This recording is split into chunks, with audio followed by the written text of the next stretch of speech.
Hi అండి, అందరికీ నమస్కారం. Welcome back to my channel. ఈ వీడియోలో వైసీపీ ప్రముఖ నేత అరెస్ట్ అని తీవ్ర కోపంలో జగన్. మరి పూర్తి వివరాలు ఇప్పుడు తెలుసుకుందాము. వీడియోకి ఒక లైక్ చేయండి.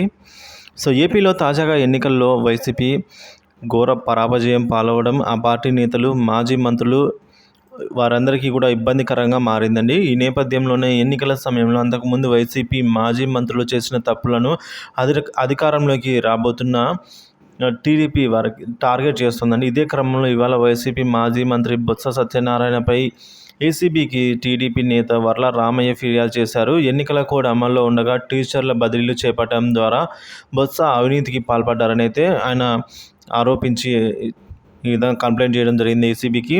వైసీపీ సర్కారులో విద్యాశాఖ మంత్రిగా పనిచేసిన బొత్స సత్యనారాయణ అక్రమంగా టీచర్ల బదిలీలు చేపట్టారని ఏసీబీకి ఇచ్చిన ఫిర్యాదులో వర్ల రామయ్య ఆరోపించారు. ఒక్కో టీచర్ నుంచి అక్రమంగా బదిలీ కోసం 3 లక్షల నుంచి 6 లక్షల రూపాయల వరకు కూడా వసూలు చేశారని అయితే ఆరోపించారు. దీనిపై అవినీతి నిరోధక చట్టం కింద చర్యలు చేపట్టాలని ఆయనను ఏసీబీ అధికారులు అని చెప్పేసి ఆయన ఏసీబీ అధికారులను కోరారండి. దీంతో ఈ వ్యవహారంలో అయితే కలకలం రేపుతోంది ఇప్పుడు ప్రస్తుతం అయితే.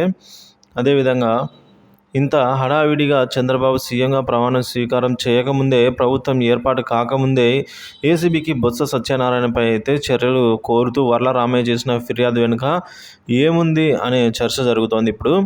ఈ ఫిర్యాదు ఉద్దేశం బొత్స సత్యనారాయణకు బెదిరింపా లేక టార్గెట్లో భాగమా అన్న చర్చ కూడా ఒకవైపు సాగుతూ ఉంది. ఎందుకంటే వైసీపీ ఓటమి తర్వాత బొత్స జనసేనలోకి వెళ్తారన్న ప్రచారం జరుగుతూ ఉండేది. ఒకవేళ అదే నిజమైన బొత్స ముందరికాళ్లకు బంధాలు వేయడం లక్ష్యంగా టీడీపీ ఈ ఫిర్యాదు చేసినట్లు తెలుస్తుంది అని అయితే అంటున్నారు. మరి